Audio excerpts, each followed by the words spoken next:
All right, good morning, traders. This is Blake. You are listening to the Face Show, and welcome. I hope everybody's having a great day, and I hope your trading session yesterday with the Fed and everything that surrounded the FOMC worked really well for you. I'm gonna give you guys kind of I want to talk a little bit about the price action in the market because the price action that, and I'm just going to talk FX really quick, and then I'm going to cover what's happening in precious metals and bring in the team and talk about some of these earnings that just came out overnight.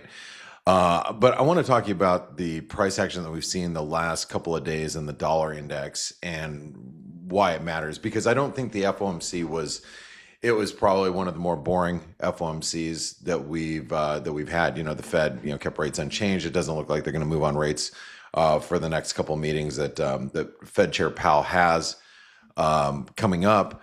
But his last couple Fed meetings. But what we've seen is the dollar kind of consolidate its losses. Now, the thing about these moves that we've seen, and I'm going to actually just use the euro because I think the euro is going to be the best way to go about this. And I'm going to draw it out for you guys. So just stand by. You guys all know 120 is a big level, right? Well, guess what? I still think 120 is still a huge level in the market. And yesterday, what we did is or let me take that back. Not yesterday, the day before yesterday, President Trump was talking on he was in Iowa talking to a bunch of farmers. And when asked about the dollar, he said the dollar is doing great. Asked about the weakness of the dollar, he's like, I'm not worried about it. So that alone was a catalyst that cleaned out all the stops above 120. So if you think about it, it wasn't the Fed.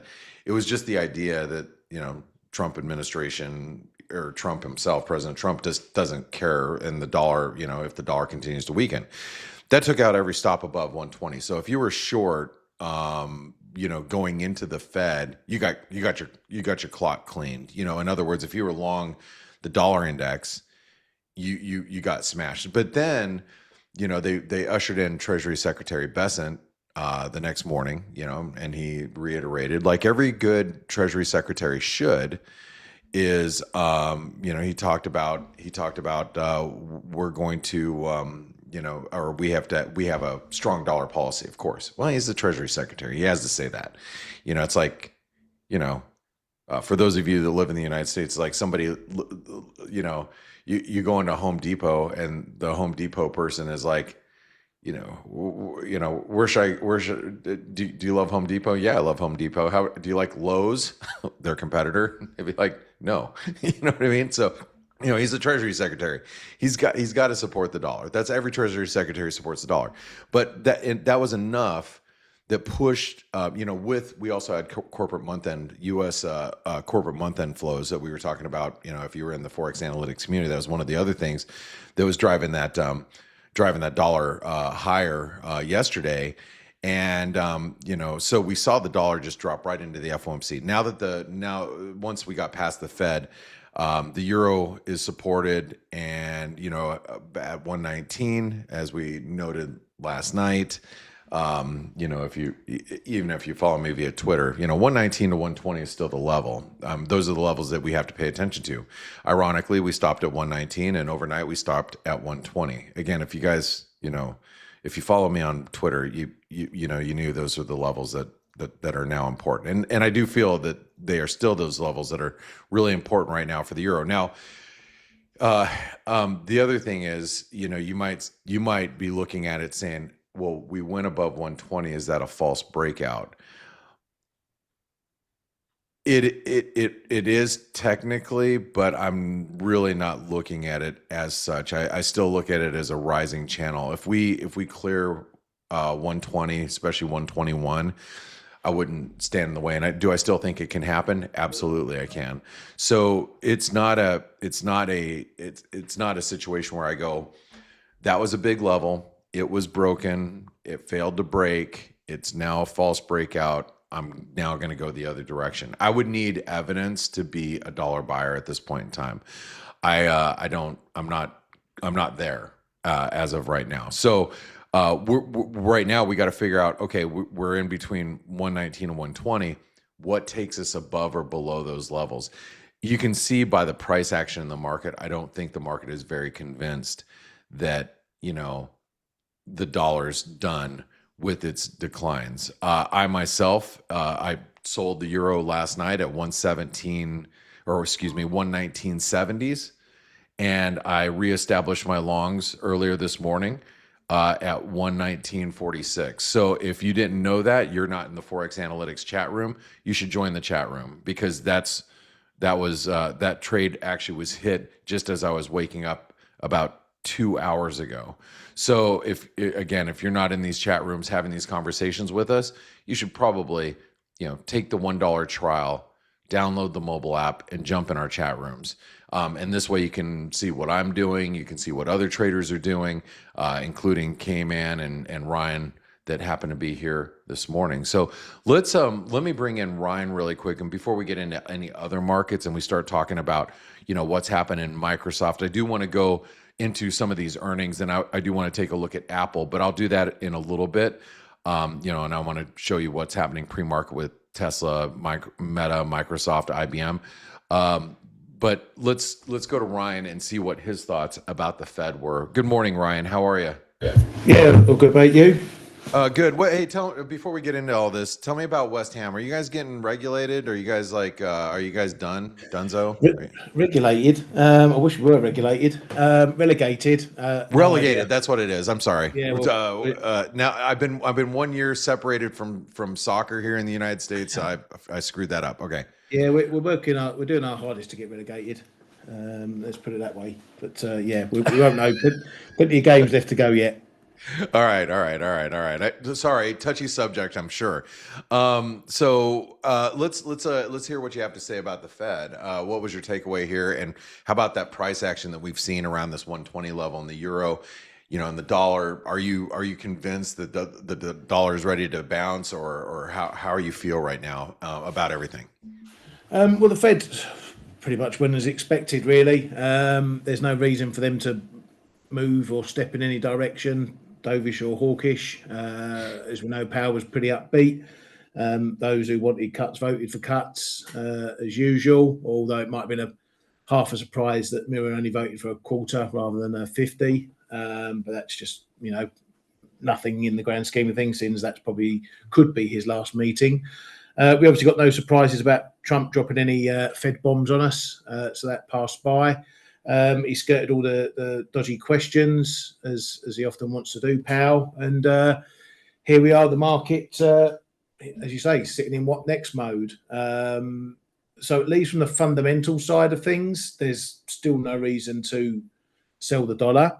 But price action wise, you're quite correct. 120, it's a big psychological level as much as it is a technical level or whatnot. So, we're setting up a bit, maybe to see a bit of consolidation. But I was drawing the comparison with silver as well, similar price action. Silver, pulled back a little bit, held off, and then it went and smashed to new highs. So, you can't say this move in the euro is over just because it's taken a little pause. But I think you're right. If we're breaking back under 119, then the pressure's going to come off a bit more. Yeah, and what a big move. I mean, that we've seen. I know you're bringing up silver. Silver, I mean, 120. Are you freaking kidding me? I mean, and then gold. When I wrote analysis last night, and I'm like, oh yeah, 5,500 is not very far away, and then we were there like literally an hour later after I wrote the analysis. I was like, yeah, holy cow, we just jumped up $150 and we saw it. It was crazy, But look at this move in silver, 120. I mean, we are, and Kman, don't worry, I'm coming to you real quick. When you're looking at moves like this, and this is the thing that point I made, during the week ahead video and, earlier this week, we're in blow off top territory. I have no idea where we're going. What scares me most, and there was some notes. I think Michael Brown jumped in our chat room this morning. Here, I'll see if I can find the comment really quick. This is an hour or two ago about some of these assets moving. Like, you'd have to jump in the chat room to read all that. But you know, a lot of these assets are moving like meme stocks now, and that's scary because when you move like this, when you get parabolic moves, the I don't I don't recall ever in my 30 years of trading, and maybe you guys can tell me something that you've seen. I've never seen a parabolic rise like this not end in disaster. That means going the other direction aggressively. That's why we call them blow off tops. That's why we call them, you know, capitulations when you get, you know, a total wipeout. Um, so this parabolic move that we're seeing, it's gaining even more momentum, which is scaring the living daylights out of me. But Kman, let's bring you in. Let me start with your Fed assessment. How do you feel about what you saw yesterday, and then we'll circle back with some of these prices that we're seeing. Well, he gave both sides of the ale what they wanted really. They took out the worrisome lines about the job market because they think it's stabilizing, not worsening. But at the same time, saying that the peak effect of the tariffs may already have passed through, so that's a bit lower inflation. Excuse me. So the balance of risks is narrowing and narrowing towards neutral. So we said they're somewhere at the top end of the neutral range, and that was it. But the damage was done before, right? Because over the whole FOMC, euro dollar moved barely 20 points, 20 pips. The damage was done before, and Hmm. that said, he shook a few. But then also, bizarrely, the Germany's Prime Minister Merz came out saying that he's looking at 120 in the euro dollar too high and needs to find ways to make the euro competitive. So that Yeah, shook the when's the last time you heard from Germany talking about the euro exchange no, rate? and he shouldn't really. It's not his problem, unless of course now. I mean, it's not his Well, it's problem. becoming his problem, right? No, that's because of the Trump era. Everything is everybody's problem. But no, it's what does 120 change to the euro dollar really? I mean, if we start to talk about 130, 40, we've already spoken about that on our shows. I mean, if you start to 130, 140, and it's hurting your exports, etc. But I mean, for once, I'm going to say I'm siding with Lagarde. There is no problem, and she said it's actually not a bad thing that people are looking at the euro to be an investable asset. So I mean, they should actually welcome this euro relative strength. But yeah, so and to come back on the FOMC, it looks as if the medium termers or so. Uh, had a pause and then stepped in and sold a few dollars again. I think it was especially his last lines about that peak. The peak based on tariffs may already be absorbed. That was really somewhere the green light for the dollars to come off again. But we have to say, as I said yesterday, 119 or 515, we came just a little bit below and then bounced from there. It's okay. I mean, I'm I'm I'm not convinced that we are going in a straight line though, lowering the dollar. My bias remains unchanged, but it could be more of a little bit of a two-way one. And then be very selective as well. I mean, euro can hang around here and the rest move like we kind of saw overnight, right? Sterling ramped higher, Aussies beat. Stuff like Norwegian kroner, for instance, remains very beat because of the higher Brent prices. And So we had the Riksbank overnight. They kept rates unchanged, but they got rates unchanged, in a good place. I haven't listened to the whole meeting because I was busy preparing other stuff. But yeah, I mean, not a lot to take away from the Riksbank. I must say, But has to be said. look at how strong the Swedish krona is. Yeah, You know, when people look around at the dollar and they focus solely on the euro, you're kind of missing the bigger picture, especially when you're looking at you know, whether it's, mm, you know, Norway just broke the 14-year trend line. You had the US dollar Swedish krona did it weeks ago. And then you got some of these other like Asian currencies that are just absolutely moving. You know, they're just flying here, and I don't know, my browser just probably because I've got like 40 things open, but you can see like, you know, just some of these other like, you know, not the pegged ones here. You know, you can see some of these other currencies that have really, you know, seen the dollar really weaken, you know, quite substantially. Anyway, what do you feel about these precious metals, Kman? Well, I mean, there was a very interesting update this morning as well. That part of the moves that we've seen now would have been options driven, and by that I mean, so you got market makers. They are offering those options for a premium to the buyers, and it seems that we have been over the past days, and I reckon it started already at 5,000, been through a lot of big strikes, and they're getting short gamma, and that has really accelerated this move. And I actually buy that explanation because of we are seeing those fierce moves, and then you see like $100 retracement, and then you start to go higher again. That means that we're still above those strikes. But to me, that makes the whole thing very dangerous here and now, because short gamma works both ways. Okay, so for as long as it goes higher, they are going to need to buy, and perhaps the biggest strikes now are like up to 5.5K, and then the rest big strikes they probably not before 6K or so. So it may be a little bit over for now. The dangerous thing is that if they would ever start to turn around, because if you go back below those strikes, the same people who have been buying, nervously buying, will have to sell it out again, because that is the nature of being short gamma. And I think that is what makes those metals now, especially gold, because it's still going to be a bigger market than silver will ever be. And silver is up here for different reasons as well than as the same reasons. But it may make this market extremely choppy and dangerous. Global Well, I think buy. it'll be safe Yeah. to say there's going to be a lot of money to be made and lost in this move in silver.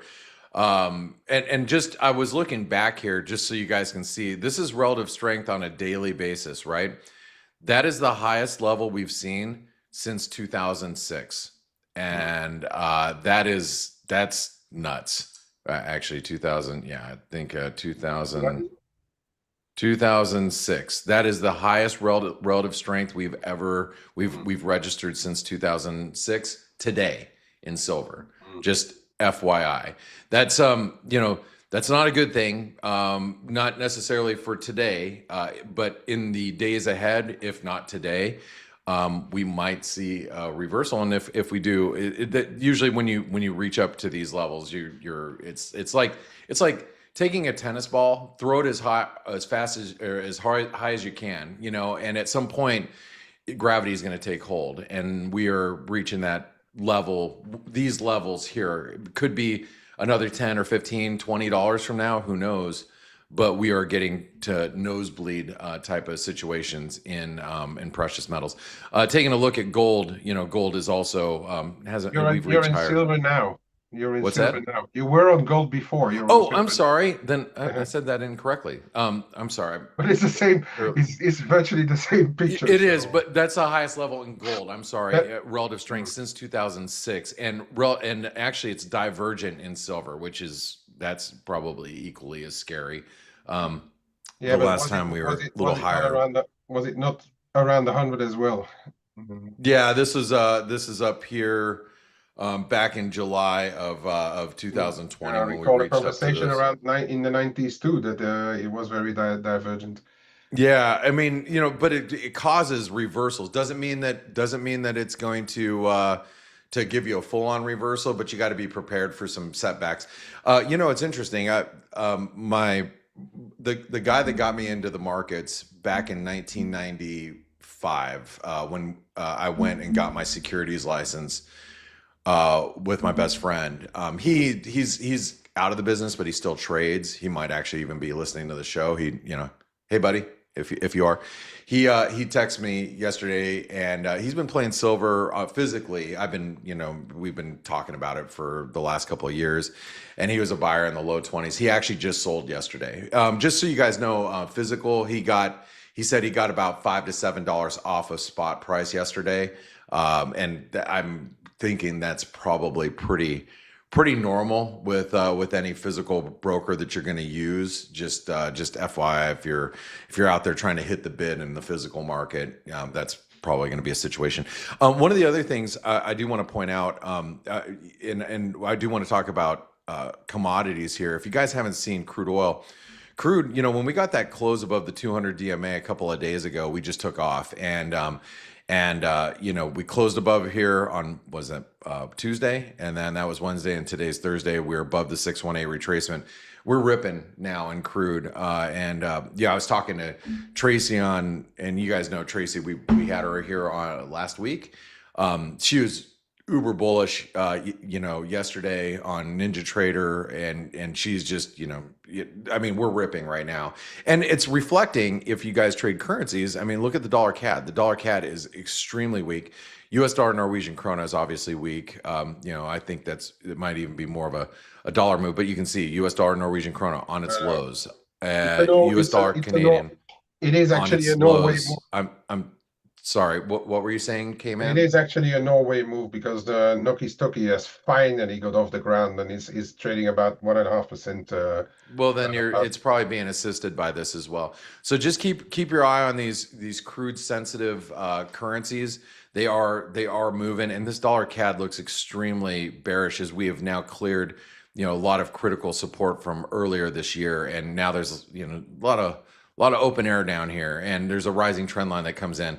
Right around 132 and some change. So just, if things get going, which we've seen happen, there is room to run. A couple other things I wanted to mention. We did have some earnings. If you guys didn't catch the earnings yesterday, we had Tesla, Microsoft, Meta. I think it was AJ that was just saying here, the software stocks are getting hit. Yeah, if you take a look at Microsoft, it's down quite substantially alongside a lot of other software stocks. But, and I'm going to give you the buts here in 1 second. You can see Microsoft is down, what is it, 7% this morning, after earnings. But take a look at like IBM. IBM up 8, almost 9%. You got Meta, great earnings. We're up 8%, 9%. Tesla, they're trying to shift their business a little bit. I think they're canceling a couple of models and moving more into robotics, but still Tesla is, up on the day. So, tonight we're going to have Apple. So Apple's going to be a mover. Remember, Apple may be out of the limelight right now, but it's still, what is it? Like, maybe the second or third biggest company in the US. Apple's still a big driver of price. So, I know in recent years, NVIDIA has taken the spotlight away from Apple, but Apple's still worth noting as we go into earnings later on today. Ryan, let me come back to you really quick. What are you looking at today? What's on your mind? We are going to cover unemployment claims live here in a few minutes, but what are you looking at right now?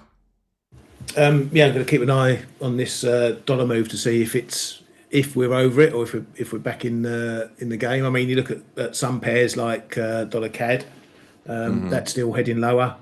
Big break of support there and on its way. You can see it there. Yeah, still going. Dollar MEX as well. That continues to head lower. And I think we've probably got to keep a close eye on dollar China as well, because there were, murmurs that they might try and keep it around that 7 mark, but it's slipping and sliding as well. So that's something to keep an eye on, just how far the Chinese want to let it go. Because if they do decide to put the brakes on, that's probably a buying opportunity. All right, and that is a nasty looking move. I can't trade it. I know if you're in North America, you're gonna have a hard time trading this, finding a broker that'll trade it. But for those of you that are outside the United States, I'm sure you guys are trading it like Ryan is. It's ugly. By the way, Kman, did you see copper? Yeah, it's going, it's going, it's going. Yeah, like what's going to stop that move? Well, I mean, it looks like hmm, it looks like the problem is and you can compare it somewhere to silver, although the move has been very shallow compared to silver. But it's also used for the stupid warfare as well. And when people are afraid of stuff or geopolitics, and you see stuff like the commodities, the metals. Yeah, they're bit very bit. The good thing if you want to trade it, how should I say, on a pure technical basis, that red line is a quite a beautiful one. Because it comes in not too far from a nice big round number. And if ever we drop back below 6, we or if it goes back to 6 and it holds, it's a good one to trade, I think. yes, absolutely. Yeah, and you can basically say it's today's lows would be the level that is worth noting. Speaking of which, take a look at this move in Aussie. The Aussie did not.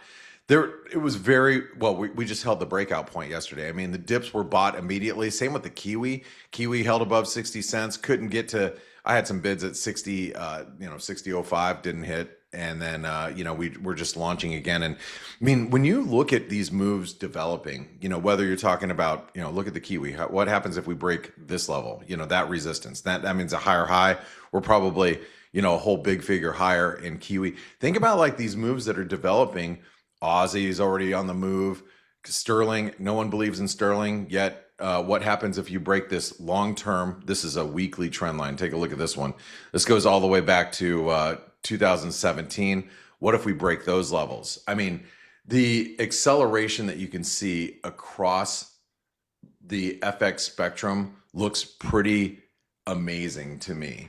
And that, whenever I trade currencies, I always think of it like the domino effect. When you get one going, like, ooh, the domino fell in the Aussie.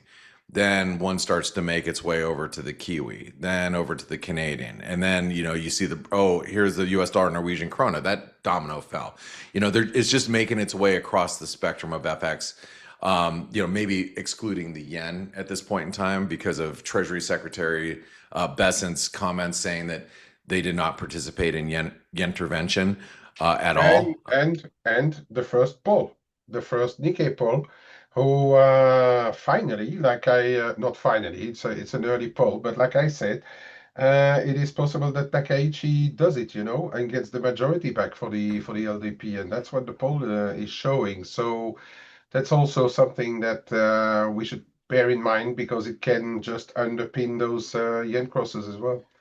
Yeah, and I don't think we should really be even thinking about intervention after we've seen the yen strength recently against some of these currencies. As you've seen, they've eased off.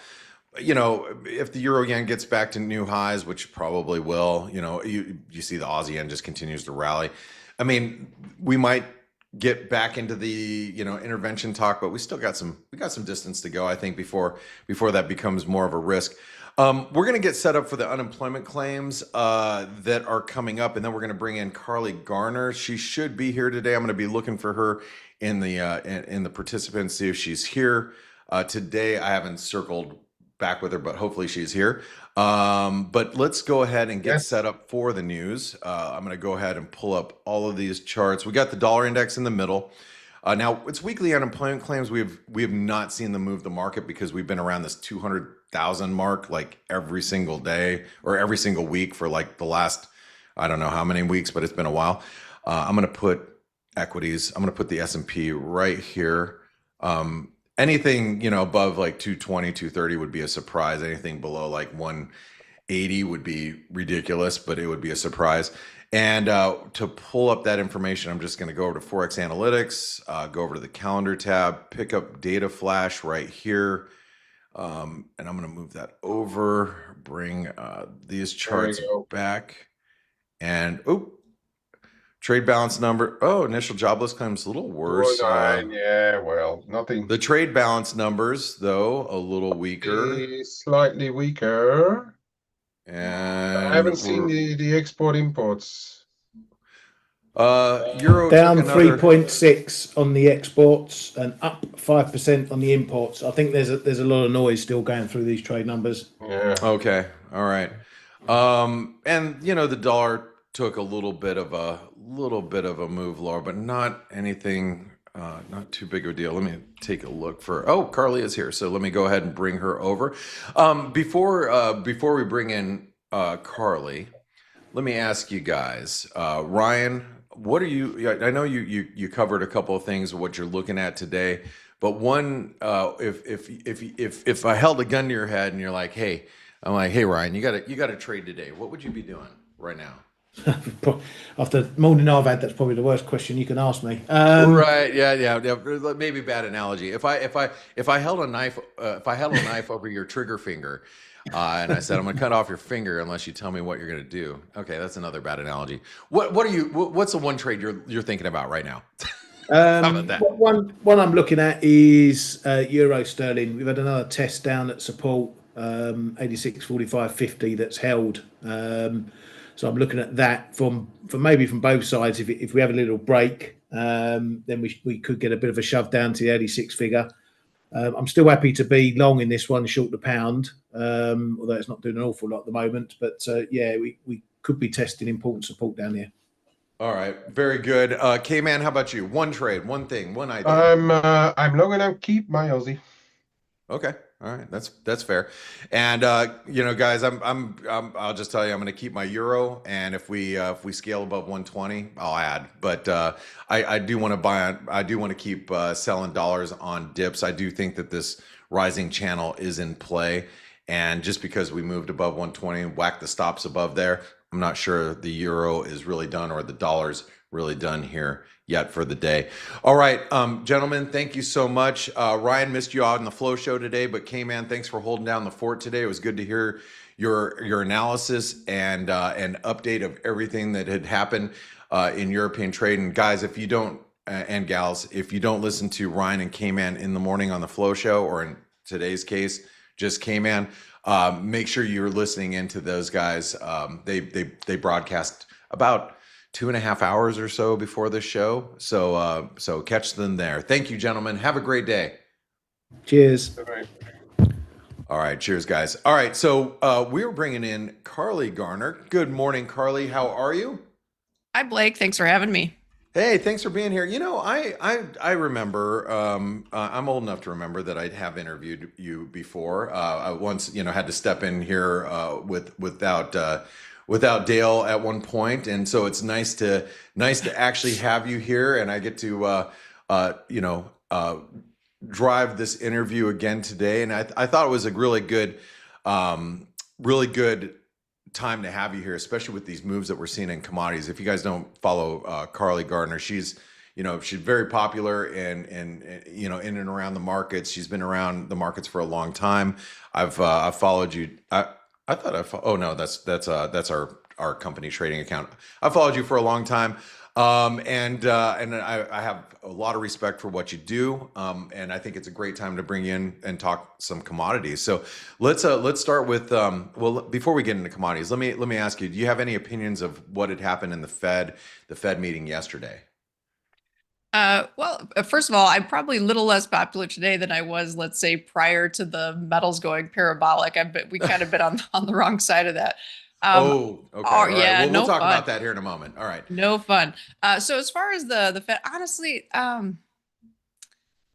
when you look at the market, like look at treasuries, currencies, stocks, Yes. The Fed meeting was a non-event, and I would agree with that. You look at the metals, and they had an entirely different take. So we're kind of dealing with two different views on what's going on in the world. And it's really obviously, I think everybody knows, it's pretty rare to see metals soar. Well, first of all, it's rare to see metals doing what they're doing, but for metals to move higher, like I've been around since the mid '90s, Carly. This is unprecedented, and I've never it is. seen it, so. I've Yeah. never, All right. ever. It's just really, honestly, it's just really off the charts. And I've got a few theories on what's going on. I mean, obviously, there's the fundamental narrative that goes viral. You know, we're just in such a weird environment where ideas go viral. Everybody's on X, everyone's asking AI. You know, everyone's getting the same feedback on the same narratives, and they all decide to pile into the same assets. And I'm not saying silver and gold shouldn't have gone up. I mean, we were bullish a couple of years ago when nobody else was. So I'm not saying there's no reason for metals to go up. But I really honestly believe there's literally no reason for metals to be doing what they're doing. I mean, I traded through the financial crisis, and the financial crisis markets were more sane than what I'm seeing today in the metals. And Right. so it's just really odd. Can Either I throw something out here? Which Sure. you made a great point regarding like in today's market.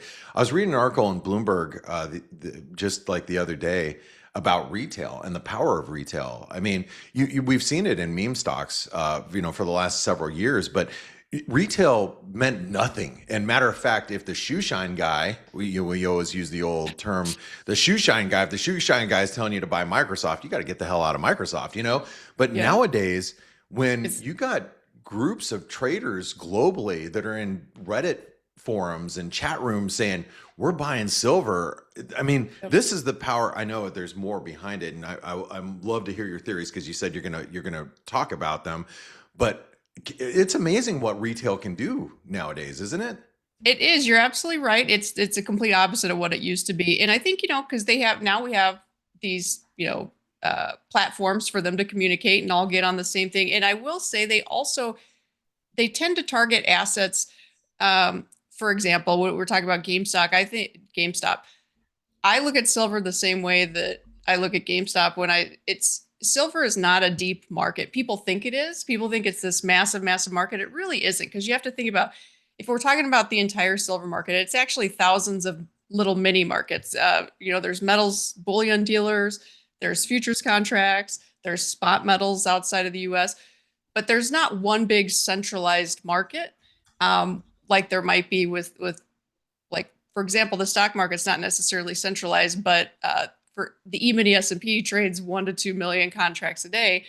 Silver futures on COMEX we're only talking about like an open interest of about 100,000. Sorry, I was talking about open interest, not volume. But anyway, you get the idea. Silver really is actually a very small market. So when you get everybody in the world trying to buy a commodity, there's not enough to go around. And it doesn't matter, like, if you're talking about the physical, that's true. If you're talking about an ETF, that's true. If you're talking about futures, that's true. It's not a deep enough market to handle the liquidity that comes with going viral like we're seeing. So it's the same thing as GameStop. GameStop wasn't a deep stock. You get everybody in the world trying to buy a stock that doesn't have a lot going on, and that's what happens. And so I think my personal opinion is basically the masses have GameStop silver. That's my opinion. Oh, wow. All right. Yeah. Well, that makes sense to me. It makes sense to me. I'll say one last thing. We've seen I am not a big fan of commodity ETFs. I love that commodity ETFs bring commodities to people out of convenience. Like when I first got in this business, I'm a futures and options broker. When I first got in this business, if you wanted to buy silver or oil or whatever, you had to open a futures account. You had to do all the things to open a futures account, and it kind of thinned the herd a little bit. And I'm not saying that's good or bad, but the industry brought on ETFs to bring commodities to the masses without them having to open a second account or do anything extra. And then And globally, you got great. CFDs right now with brokers from all around the world. Exactly, and I'm not against it, but what I am saying is they've actually broken the commodity markets. They're fine until they're not fine. Like when we saw oil go negative in 2020, that was Right. USO blowing up. When we saw oil go to 130 in a couple years later, a big part of that was the ETFs blowing up. And we saw the exact same thing in wheat futures. There's a ETF, WEAT, that takes people's money and buys wheat futures. And it works fine if nothing's going on. But when Russia invaded Ukraine, everyone with a handheld phone were getting pop-ups on their heat map that wheat is, Russia attacked the world's breadbasket, buy wheat. Everyone hit the buy button, and that money had nowhere to go. And so we saw wheat futures go limit up for, I think it was like 7 days.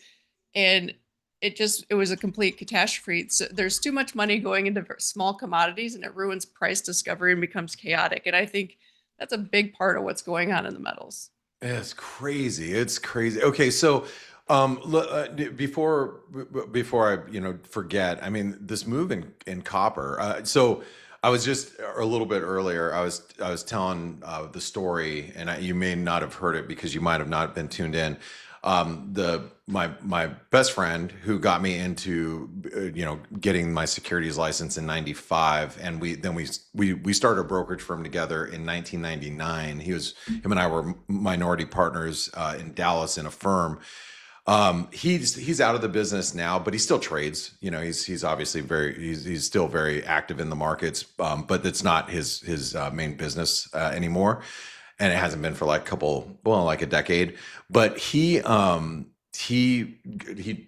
been playing silver, and he just sold his physical silver yesterday, and he got into copper yesterday too. And copper's taken off. I mean, copper's just ripping. I mean, where's this going to go? And can it go further, Carly? Well, here's the thing. We've had in commodities in general, we've had like rolling parabolas over the last couple of years, and it's very, very unusual. The last few years have been just historically anomalies. So it's been really odd. But if you asked me where is copper going, and I looked at the chart today, if you asked me a couple years ago, I would have absolutely been bearish copper, because I know your chart, it looks like we're breaking out here, and we are. But on my chart that I roll back, it's a monthly chart, so it's going to be a little different setup than you are. Or actually, there's a trend line that started in 2004. There was a really massive spike in, I apologize, I think it was 2005. I'll go to copper futures, and maybe I'll pull it up here. I'm sure I can see it here. All right. So I mean, it's a much longer term view than what you're looking at. See, there you go, and we're basically right up against the top of the range. So 2 years ago, I would have looked at that chart and been really, really bearish. But now, after seeing what I've seen, and first of all, it started with like coffee, then it went to cattle. Now it's going. I wouldn't touch it. I'd probably buy some puts and see what happens. It either breaks out or it doesn't. If it does, at least you limit your risk, right? Yeah, yeah. I mean, it's manageable. If it does, it'll be pretty great. If it doesn't, the thing about copper is we've played the downside a few times this year and actually done fine on it. It's when it does drop, you can see the big bars are pretty massive. Like if copper decides to turn around, it just rolls over and dies.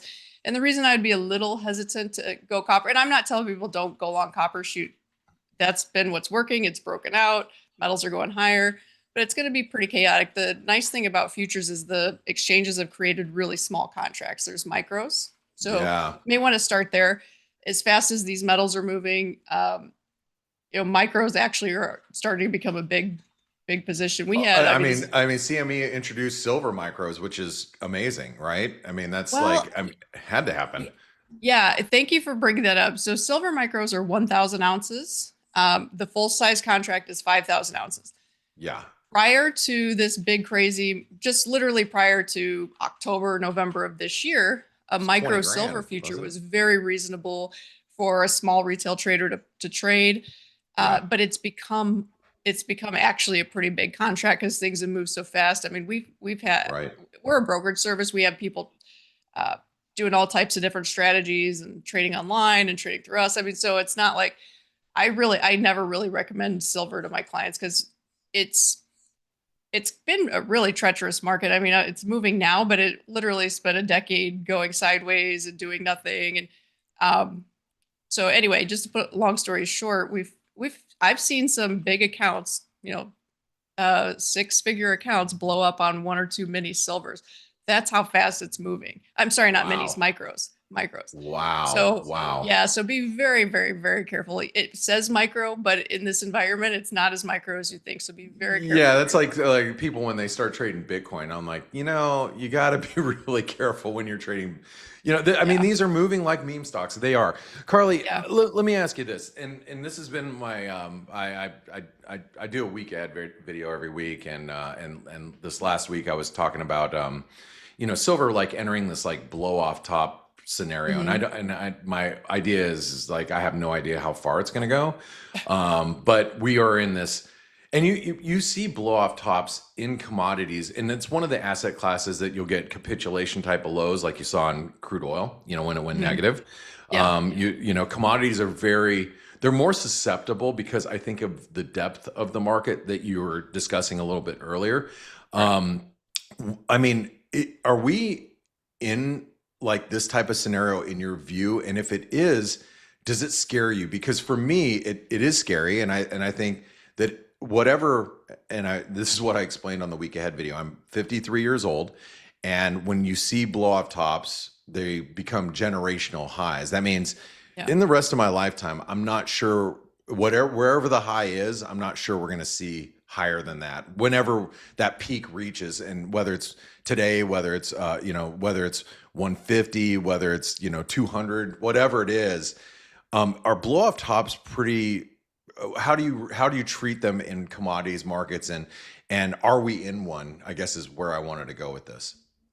So I do believe we're in one, but I've believed that for several, tens of dollars now. We just keep going. So the thing about commodity parabolas and blow off tops, nobody knows where it's going to win or where it's going to end. So it's really, really tough. And if you look at I have a lot of people call me and say, "Hey, Carly, I want to buy some puts in silver." And I explained to them, that sounds like a really great idea. And I think eventually, silver is probably going to come down, and that might even work. But the reality is, the option market is so blown up. If you want to put, like, if I was pricing them out, I don't have it in front of me, but I think if you want to put with like 30, 40 days to expiration, somewhere down in the $50 strike, you're talking several $1,000s in premium. It's really, really insane. If you want anything moderately out of the money, you're talking with 30 days, you're talking like 20, 30 grand. It's the pricing is so wild. It's basically almost impossible to play. So the best thing to do is just watch it. Let somebody else lose their shirt on it. Unfortunately, we have people lose their shirt on it. There's nothing healthy or normal about this type of market. And, everybody looks at these types of charts and they think, oh my gosh, people are making so much money. But the reality is, underneath the surface, especially in a market like silver's leveraged. So even people that are long might be getting wiped out on a correction. The corrections sometimes have been $10, $15. And if your timing's a little off, or your stop's not in the right place, or the market's a real fast market and it hops your stop, because stops aren't 100% guaranteed, that it's very possible people that are trying to buy are actually losing money. Probably, a lot of people that are sitting long are probably doing just fine, but this is just, what I'm trying to say is, there's probably more people losing money than you would imagine, even though it looks like a one-way street. And the worst part is, we saw this in silver in 2011.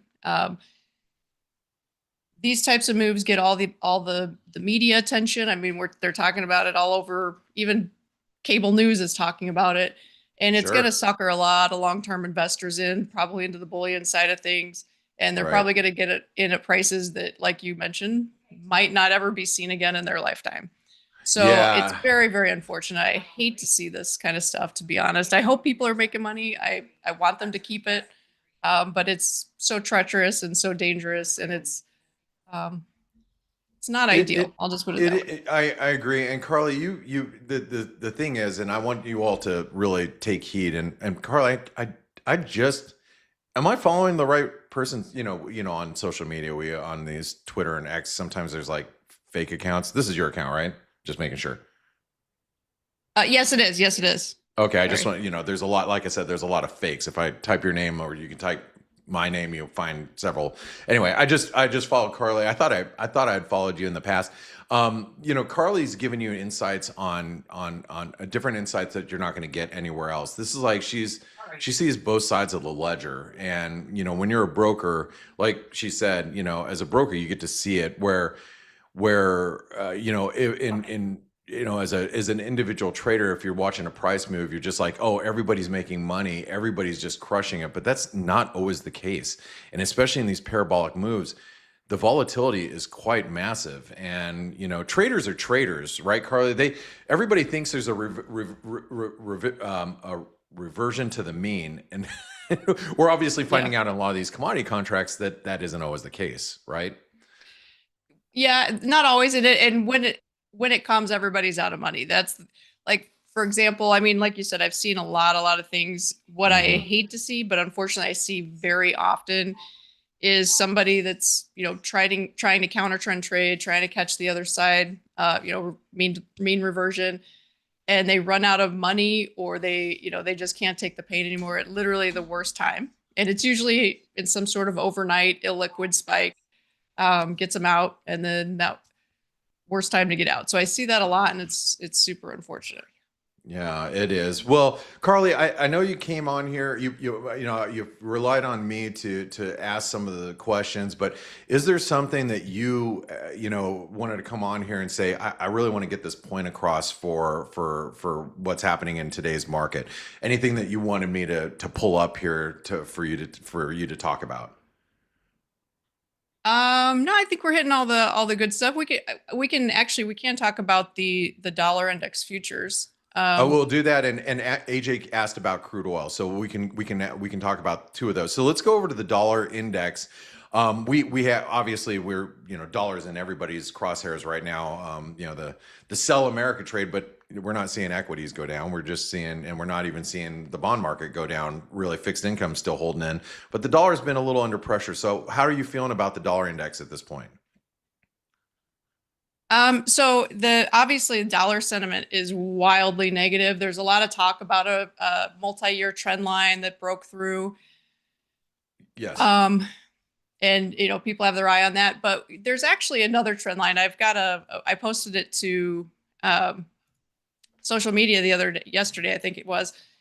And there's actually a weekly chart that there you go, that shows that we're trading in a range. It is a higher, lower lows, higher, you know, lower highs kind of range in the very big picture, but we're actually holding support there. So, you know, I'm not going to predict what's going to happen. These are really unpredictable markets, obviously, but there's a pretty good chance we hold 96 in the dollar index. And this is the dollar index future, so it's a basket of currencies. And if that happens, it really changes a lot of things. In the market. So, well, you know, Carly, you great eye, by the way. And if you look at my inverse analysis of the dollar, which would be the euro, we've seen the same channel. It's in black as well. So really important that Carly's seeing that as well. And the dollar, just, you know, it's opposite of that. So great eye. Now, obviously, if we break down, then, you know, kind of all bets are off. But as traders, right, we're just trying to find a level that we can mitigate risk the best and you know, take our stabs there. Carly, we did get a question from AJ. Said, could you ask Carly about crude oil? I mean, crude cleared the 200 DMA 2 days ago, and we've been kind of on fire since then. Once we closed above it, what are you seeing in crude right now? So crude oil obviously is on a little bit of an upswing, but we've seen this for the last 3 years, maybe even a little more than 3 years. You know, we get these rallies and then they end up failing. So there's going to be some pretty good resistance around 65. 65 is a pivot number that's really been in play for decades now. Anytime crude's below it, it's very bearish. Above it, it's very bullish. So that's going to be real critical is 65. I wouldn't be surprised to see it pop up and hit that trend line you've got going there in the high 60s, low 70s. But the form has been sell rallies in crude, and I think that's probably going to continue to be the case. Well, I'm looking back here, and you're so right. I mean, if you guys aren't visually seeing what I'm seeing, I mean, this is 2018, this is 2019, 2020, 2021, 22, 23. This is what Carly's talking about, 2024. And here we are, right at this big pivot, right? Right. So exactly, that's exactly it. So, you know, we'll see what it does, but I will say crude doesn't generally quietly turn around and, you know, politely bottom. It's usually something very violent with capitulation. So I have a hard time believing that what we've seen is the bottom. I think we probably have some sort of washout before we have a chance to start talking about a bottom. All right. Well, Carly, you know, it has been a fascinating conversation with you today. Like I said, I thought I'd been following you, and you know, but this has happened to me before. You know, I'm like, oh, I've heard you on our shows for years, and I like I said, I have interviewed you. I remember years ago. So make sure you guys and gals follow Carly as well. She's a wealth of knowledge. Awesome to have you here. I'm going to circle back and I'd love to have you back on the F.A.C.E show here in the next couple months. I hope you will join us again. Yeah, I'd love to. Thank you. I appreciate it. Yeah, guys and gals, this is Carly Garner. She's a great follow. Like I said, I've heard her here a dozen times on our show. Carly, I want to thank you for blessing your presence with our community. It's been a pleasure, and I want to wish you the best of luck in trading for the remainder of the week. And to all of our viewers, I hope you all have a great remainder of your week in trading. The team will be back here tomorrow, wrapping you all up for the week. So make sure you're here on the F.A.C.E show to join them then. Carly, like I said, I'll reach back out to you and have you back on. Okay, thank you. Appreciate it. All right. Thanks, guys and gals. Have a great day. Good luck. And for those of you in the Forex Analytics community, I'll see you in 20 minutes on the Morning Edge. All right. Have a great day. Good luck, everyone.